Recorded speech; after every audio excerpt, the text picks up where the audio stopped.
Hunting and architecture. Inspired by his two passions, the king built this castle, the largest in the Loire and the most beautiful in France. King François I dreamt up this magnificent freestone and slate construction, Chambord Castle.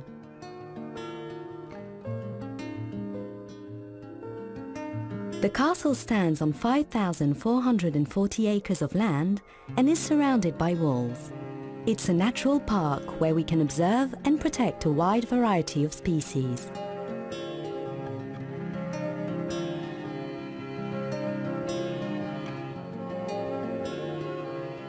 With its variety of trees and its many different types of mammals, amphibians and birds, Chambord is a microcosm of the French forest.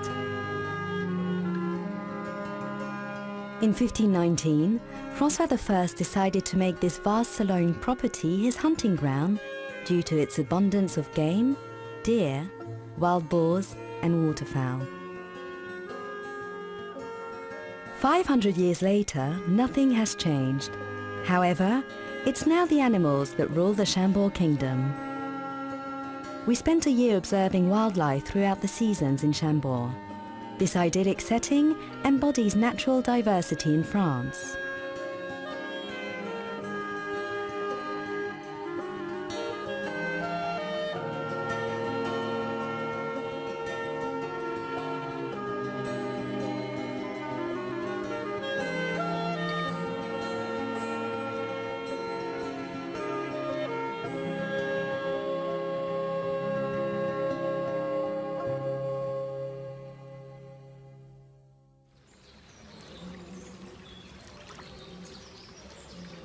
A deer, a bird, a salamander or a boar can exist here at Chambord as contentedly as at the heart of a wild forest.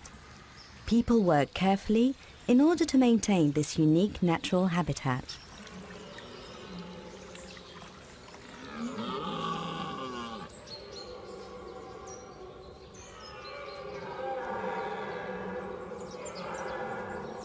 Foxes, for example, have nothing to fear, except perhaps getting struck by the hoof of a rutting deer. We begin our Chambord adventure in autumn when deer mating season is in full flow.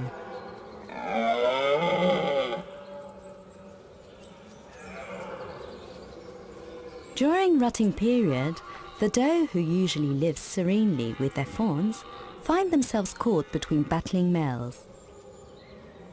The rut takes place in different areas and is always led by a dominant male.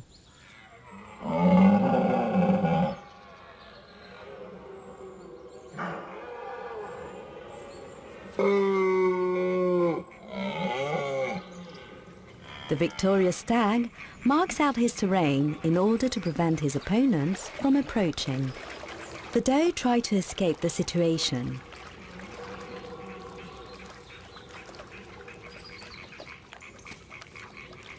One of the two stags decides to approach his opponent.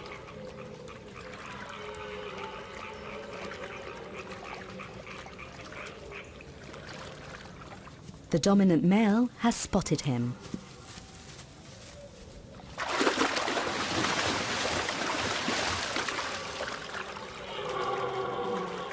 A game of hide and seek ensues between the doe and their master, who is determined to bring them back to the rutting area.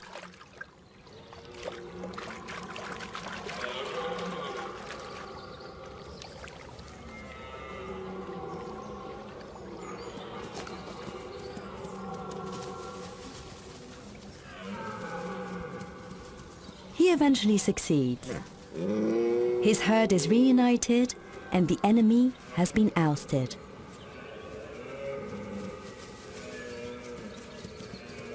The fawns get caught up in the excitement of the action. At 4 or 5 months old, it's all a game for them. As soon as the rut is finished, they rejoin their mothers and head back into the twisting labyrinth of the forest. François I indulged his passion for hunting on his land where animals run as freely as those in the forest. A royal residence was therefore built for the king.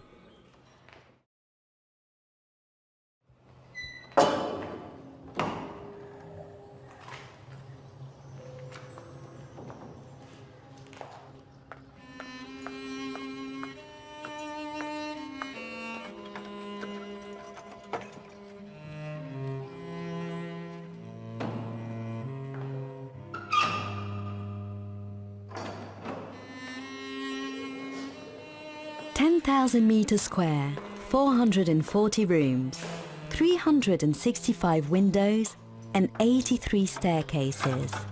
François I conceived his Château de Chambord in a bid to make an impression on other European sovereigns.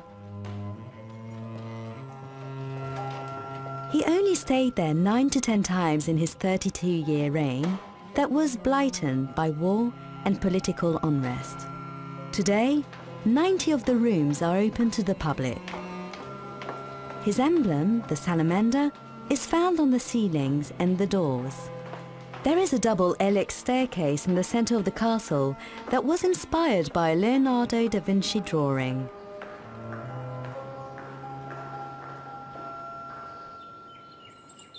The palace grounds are the same size as the city of Paris, and the 32-kilometer wall that surrounds the land is the same distance as the highway that encircles Paris. It is supervised by Pascal Thévard, the director of Chambord Heritage Buildings. Sections of the wall often collapse and they must be repaired in order to keep poachers out.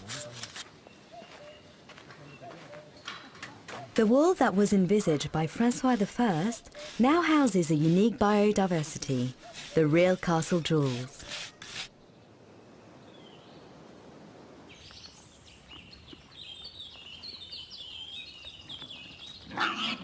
Guillaume Brunetot, Director of Natural Heritage, and several foresters supervise the protection of the animals and the forest. 80% of the 5,440-acre estate is inaccessible to the public. The forest wildlife enjoys tranquility and ideal living conditions. A veritable Noah's Ark, the land is inhabited by many rare species, such as the wildcat. The Chambord estate is also used for animal restocking projects. Mountain sheep were on the brink of extinction until they were introduced here in the 1950s, and they now populate mountain ranges in the south of France.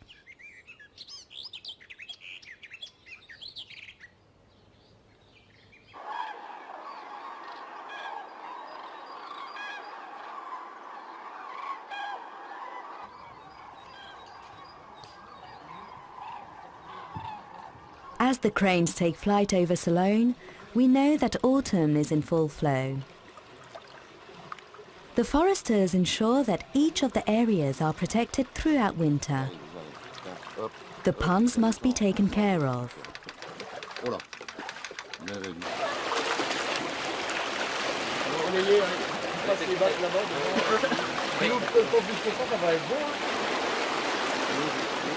The Chambord ponds are emptied every 2 or 3 years.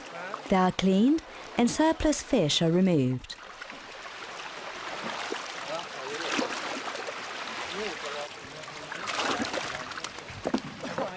Unwanted fish species, such as the catfish, are removed.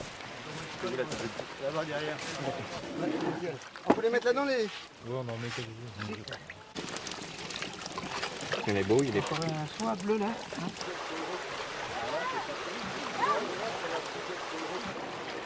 Tu le mettrais là, hein?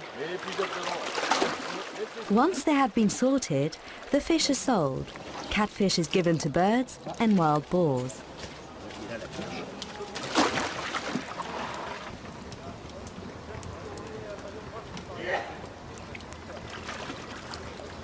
There are 10 ponds in the Chambord forest that date back to the Middle Ages.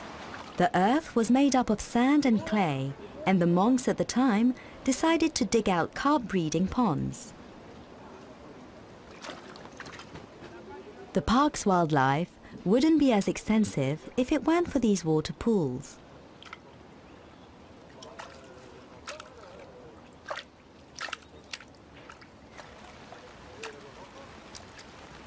Grey herons tirelessly roam the muddy expanses with the same grace as the great white egrets.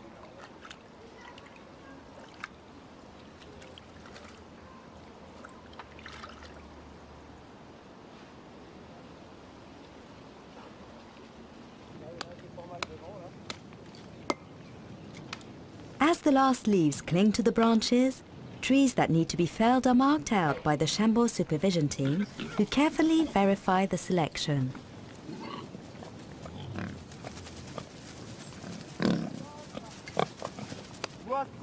Par 6, 58, 45 par 8, 45 par 8.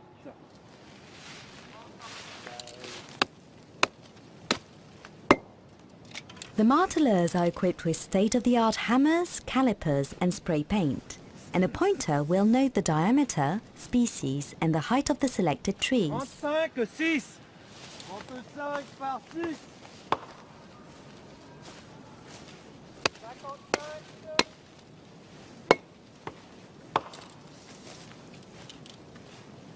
50 par 8. 50 par 8. Most of the Chambord foresters have been there for many years and are very attached to the grounds. They have learned how to preserve the forest resources whilst maintaining different areas of a variety of animals, for example, by coppicing the trees where the deer roam.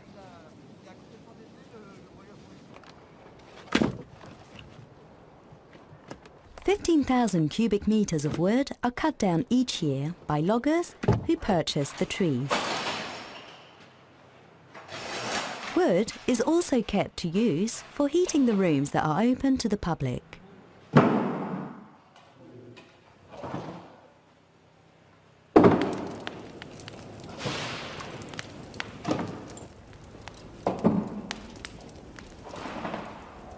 A salamander that was dozing under a log escaped just in time.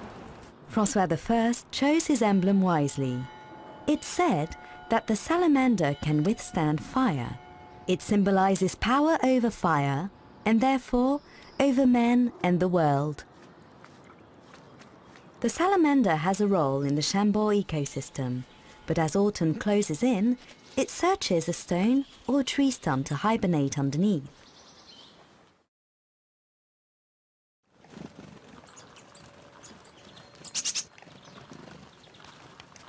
Blue tits, robins and other songbirds can only dream of hibernation. Nature dictates that they must endure winter cold and hunger.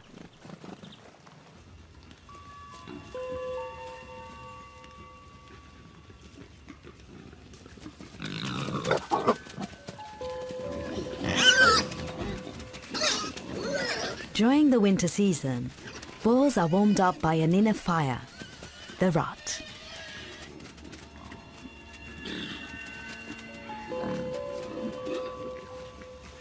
Omnivores are well protected from freezing temperatures. Even when covered by a layer of snow, the ground protects earthworms and slugs.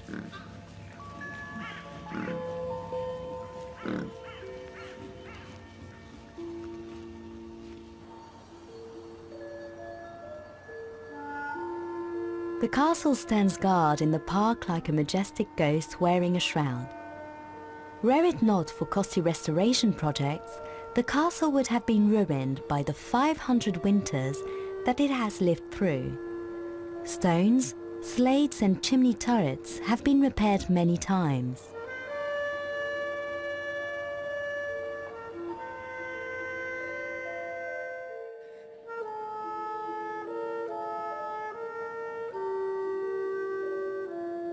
As well as Francois I, other monarchs such as Henry II and Louis XIV stayed for brief periods in the castle for hunts or parties, but for most of the time, the castle has stood empty. The real kings of Chambord are those whose lineage has never been wiped out, the animals that continue to exist here. Feeding in winter, and especially in the snow, is not easy for deer. They survive on tree bark, bramble leaves and acorns. Winter brings about a post-rutting season calm for the doe. They live apart from the stags with their fawns.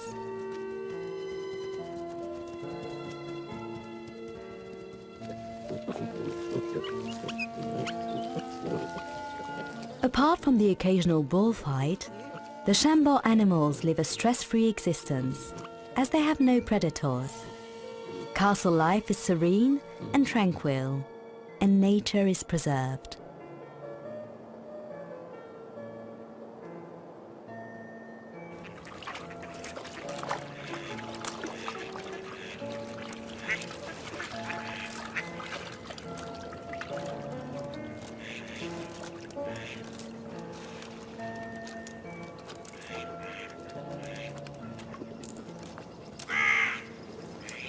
Almost 200 different species of birds exist in Chambord, but in the winter they are obliged to share the limited areas where they find water, since the ponds were emptied 2 months ago.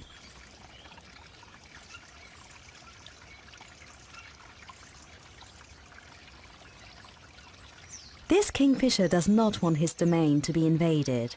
He is well suited to his small canal. The calm, shallow and clean waters mean that he can easily identify fish. A wading sandpiper will muddy his waters. Winter certainly brings about change. A fish-eating robin. Now we've seen everything.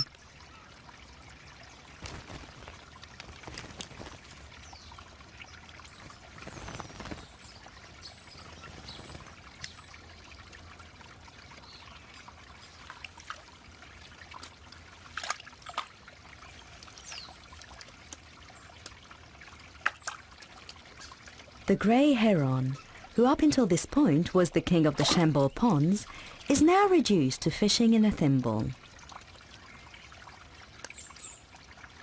The heron spends most of the year in solitude until mating season, where he finds a partner, and they build a nest together in a tree alongside dozens of other pairs of herons. He feasts on large fish that have been abandoned by man, whilst the kingfisher has a preference for small fish such as minnows, sculpins or stickleback. He swallows his prey headfirst in the direction of its scales.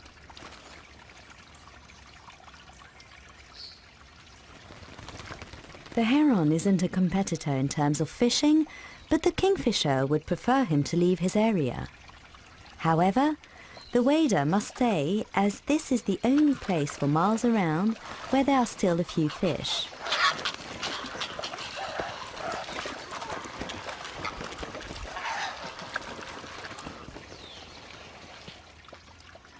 La ligne de Jacques Lefebvre.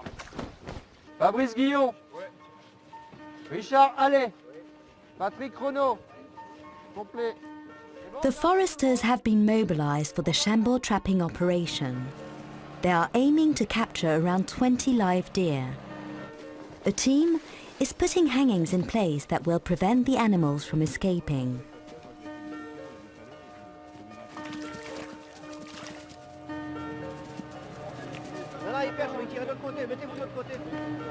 The second team are putting nets in place, the traps.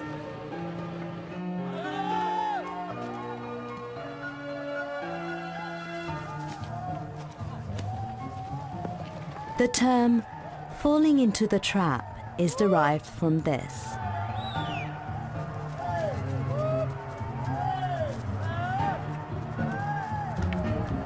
It resembles a hunt.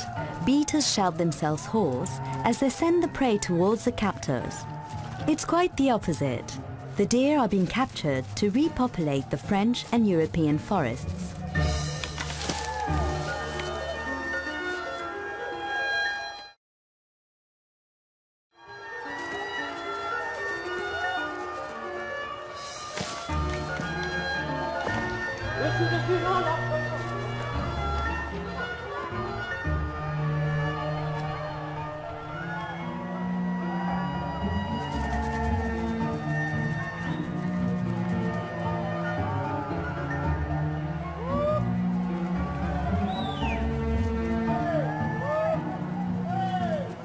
Trapping has taken place 2 to 3 times a year since 1947, when Chambord became a national reserve for wild fauna. 4,500 deer have been caught and released elsewhere.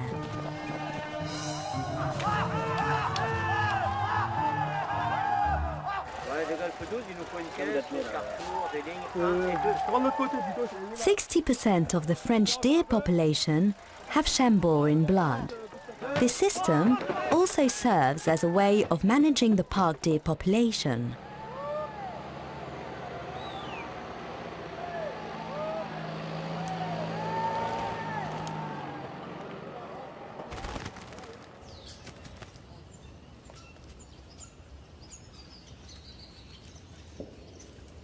Other than these highly regulated trapping operations, Chambord is left entirely to nature. It is an ecosystem that works like any other. It produces, removes, and transforms animals and plants in an unchanging cycle. Any corpses must be eliminated. Buzzards and crows take on the role of scavenging. As the winter perseveres, robins take advantage of any little extras.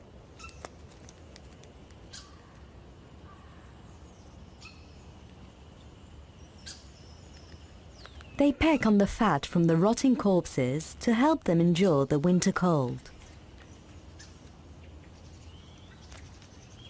What happened to this boar? It's possible that he died of natural causes or in a fight. This is more common than it's thought. Rutting season is punctuated by fighting. Adult males live in solitude, apart from when they make their bid to conquer females. Several females, in fact, since they live together.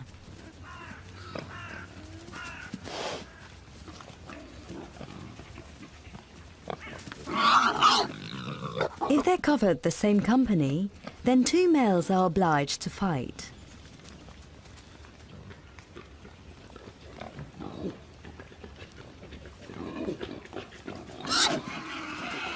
It starts as play, but can degenerate into a brutal confrontation.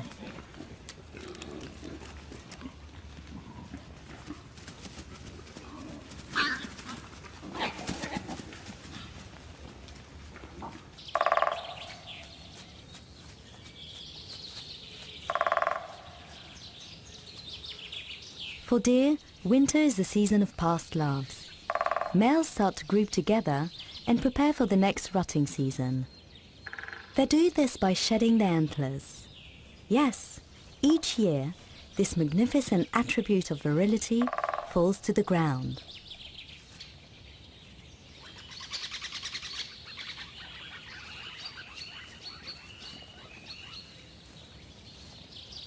Antlers are formed in a branch-like structure that grows outwards from the skull.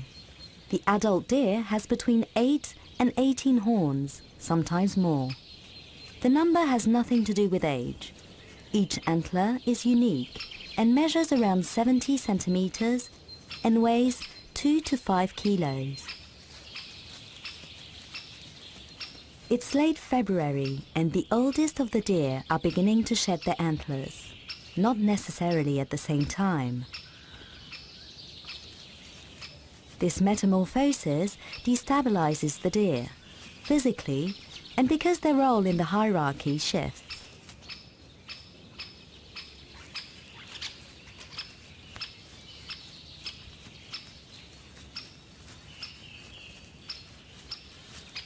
As the weeks pass, it becomes impossible to tell the difference between the young and the old, the dominant and the dominated. The deer become anonymous. New antlers start to grow from two pedicles that protrude from the skull. Regrowth takes about 4 months. The new antlers have usually grown by July. They are then ready for rutting season.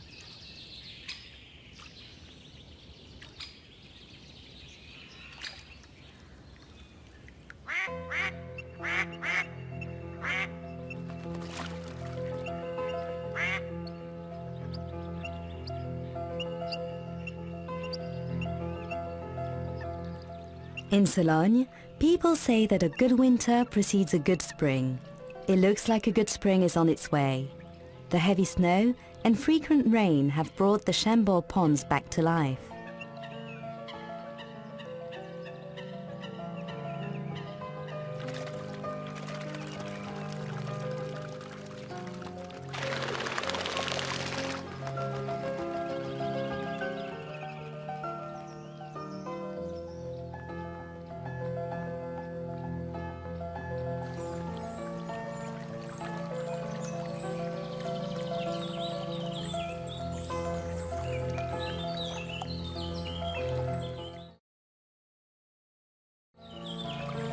After a long winter spent in the woods, the deer are on the move again. They are searching for a new place to graze. The Cosson River, which passes through the park, doesn't prevent the animals from moving to fresh pastures.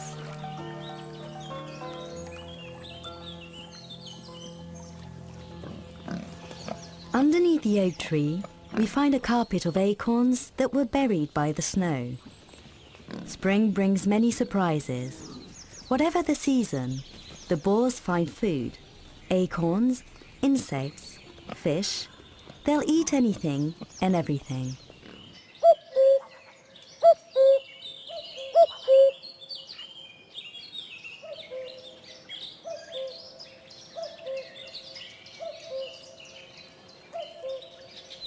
The cuckoo acts as if he is the phoenix of the forest. However, the osprey is the symbol of Chambord. This magnificent raptor is sacred in these grounds. France counts about 30 pairs of ospreys. 7 are at Chambord. They are the most protected species in the park. At one point, they had disappeared from France and only existed in Corsica. They came back to central France in 1985. Having migrated to Africa for the winter, this pair of ospreys have returned to nest here.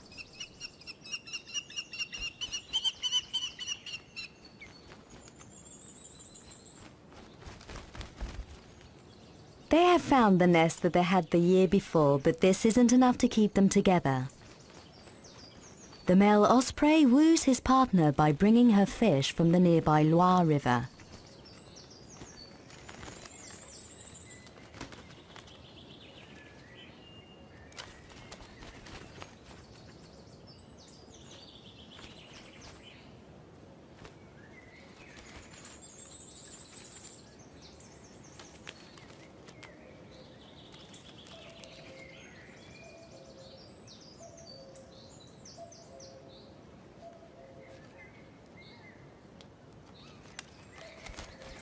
Food offerings from the male to the female are made in preparation for mating.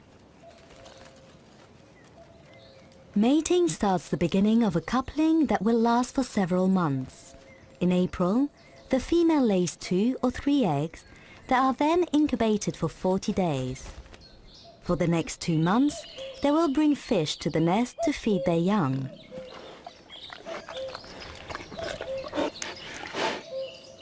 There are many species of animals at Chambord. 2 types of these animals are regulated: the deer and the wild boar. The park cannot accommodate any more than 600 boars. Hunts take place in order to control and preserve the park's ecosystem.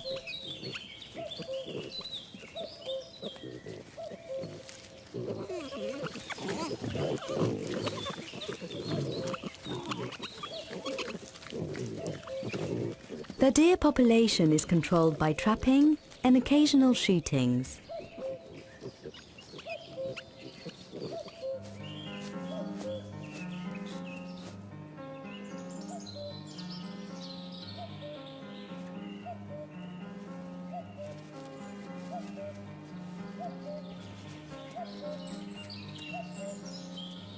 A family of badgers make their way out of their burrow as the day comes to an end.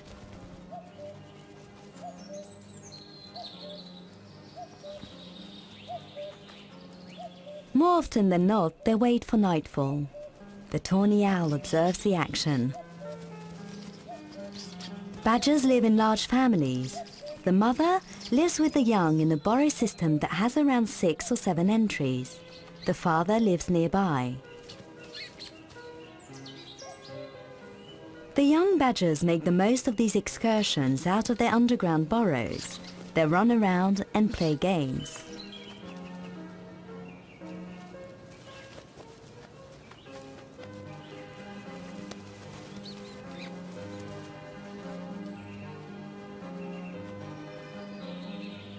Nighttime is dedicated to finding food. The bulk of their diet is made up of earthworms, but they also feed on small frogs, mushrooms, and carrion.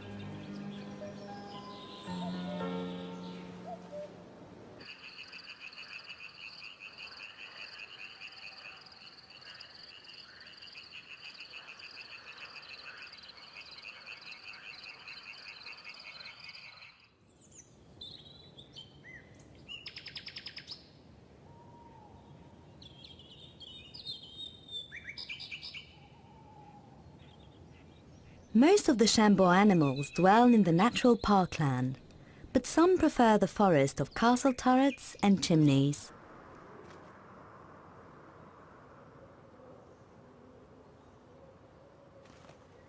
The numerous window sills come in all shapes and sizes, and many of them are suitable for nest building.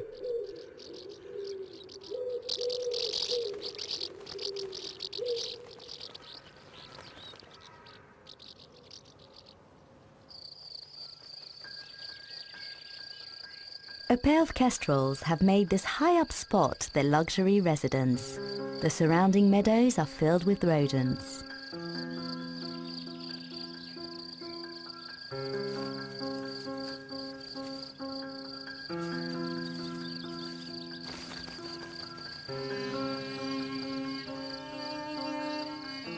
Kestrels nest in high places where they can't be disturbed.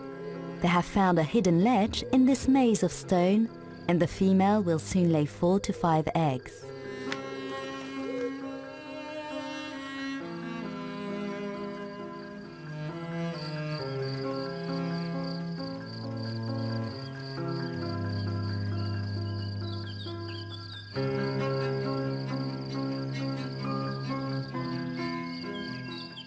There are only 5 or 6 pairs of kestrels at Chambord.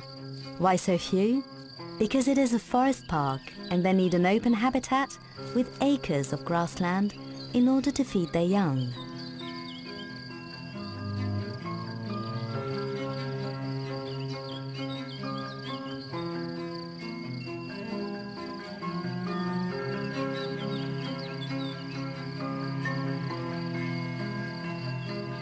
When hunting, the kestrel hovers above its territory. It remains stationary despite the wind and surveys the hunting ground below.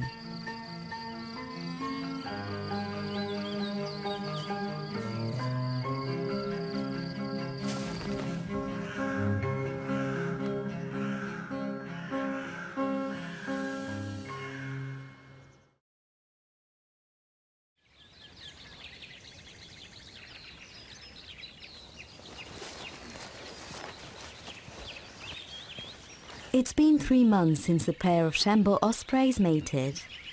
They have had 2 chicks. Their offspring won't remain anonymous for long. The male is getting anxious because every year, in late spring, an intruder climbs into his lair. He tries everything he can to get rid of the invader. He even throws a freshly caught fish at him.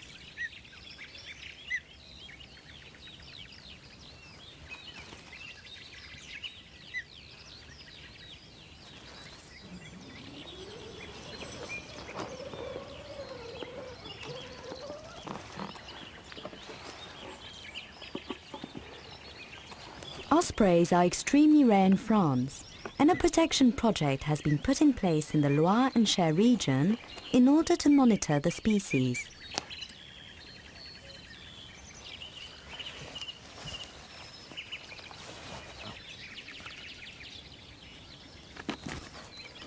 At just 2 months old, they already have a good peck. In another 10 days, they will be ready to learn to fish and fly. 0. Procéder à la pesée. 1540. 1540. 540. They are the only birds that are weighed and ringed. 2 other Chambord symbols, the short-toe eagle and the booted eagle, do not undergo this ritual. Disconcerting. The young ospreys are returned to their parents. It is now possible to know whether or not they return to nest in the park. Oak forests, glades, meadows, thickets, water. The Chambord ecosystem is representative of French nature.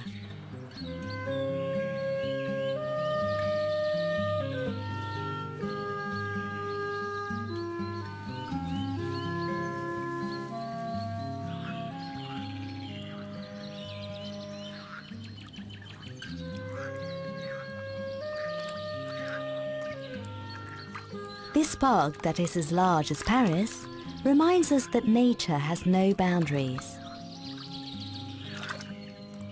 Rare birds such as the black stork choose to dwell here. There are about 30 pairs in the whole of France. The laws of nature must be obeyed. This motto is the foundation of the Chambord Heritage Policy. Each year, a landscape project is put in place. For example, they might decide to dedicate a certain area for nesting birds or create a new pond to attract a declining species.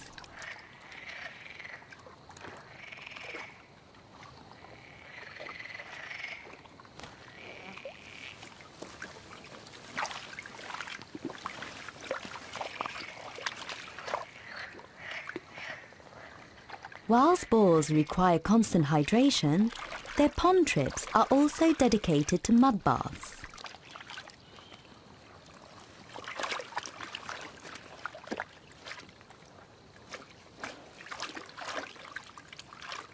The only way for them to get rid of parasites is to wallow in mud baths by digging out the earth. It also allows them to regulate their temperature as they do not sweat.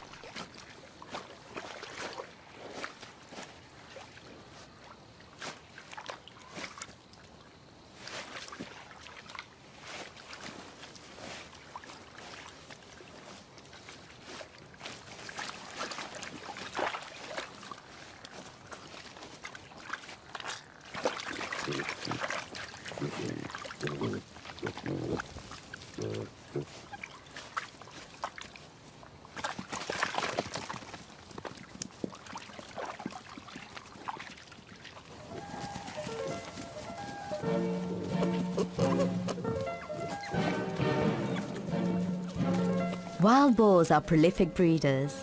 Each sow will usually produce 1 litter of 4 to 8 piglets per year, and therefore will double her brood on an annual basis. During their first 6 months, wild boar piglets have a striped fur.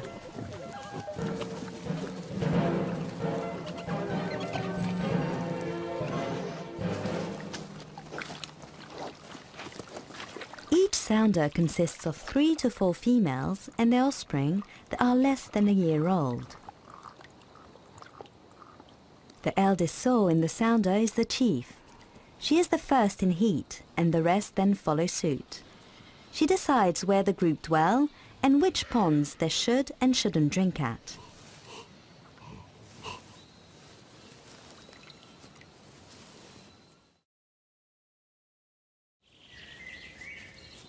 This matriarchal structure is also present in deer herds.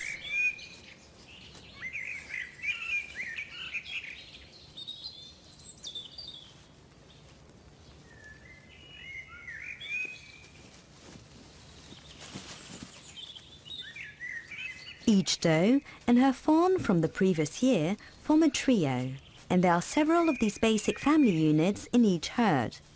The herd has a leader and a hierarchy that all of the doe conform to.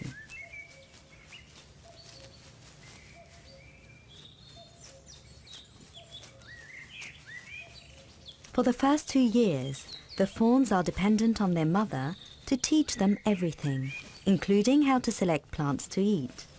They then become pre-adolescent. The females are called doe and the males are called stags.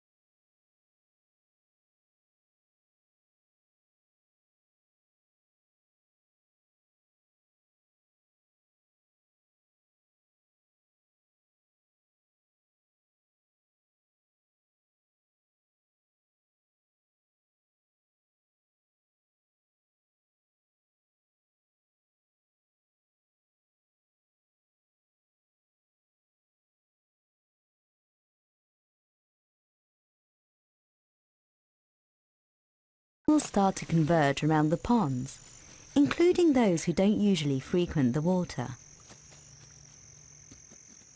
The atmosphere is tranquil and serene, until the wild boars arrive and things get a little more animated.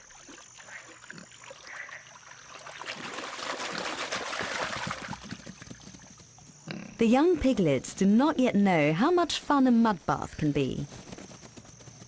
They wait calmly with their mother until she has finished washing herself, and they then head back.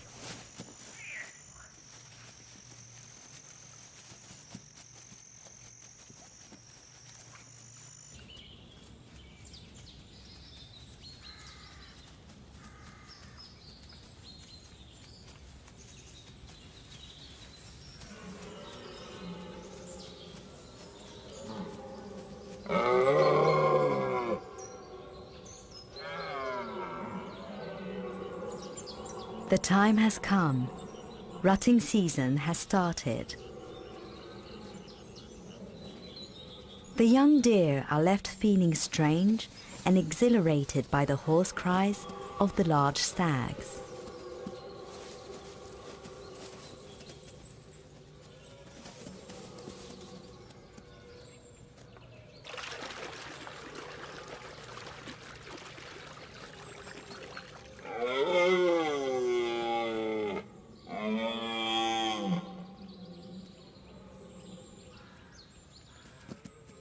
The young stags instinctively know that they shouldn't enter the rutting area as they could be killed.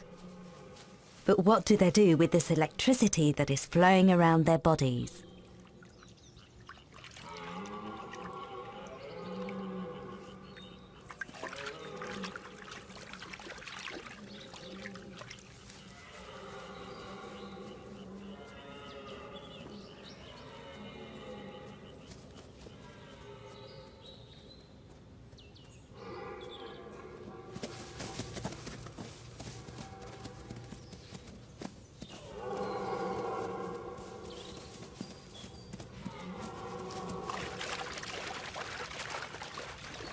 The young stag still has a relatively lean frame, a slender neck and young antlers. In a year or two he will be sexually mature, but he is not yet ready to mate. He will need to wait for another 6 or so years. Meanwhile, he can only observe.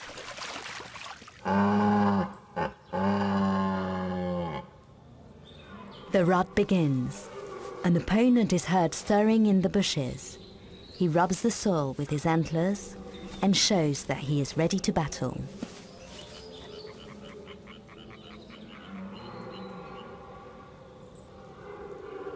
During the 3-week rutting season at Chambord, the foresters observed the deer from dawn to dusk. Last year, they observed 85 males during rutting season.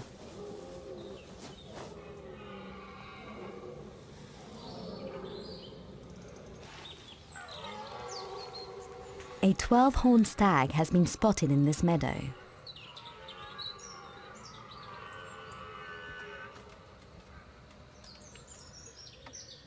The foresters sketched the antlers of the large deer. They use these drawings to identify the males because from one year to another, the antler shape doesn't really change.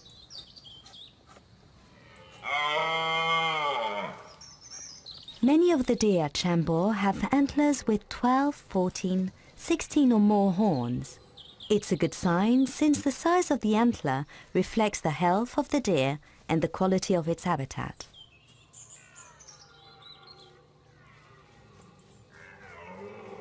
The deer were the first inhabitants of the Chambord Kingdom and are the most magical creatures that roam here. Enthusiasts have worked at Chambord during the rutting season for the last 35 years.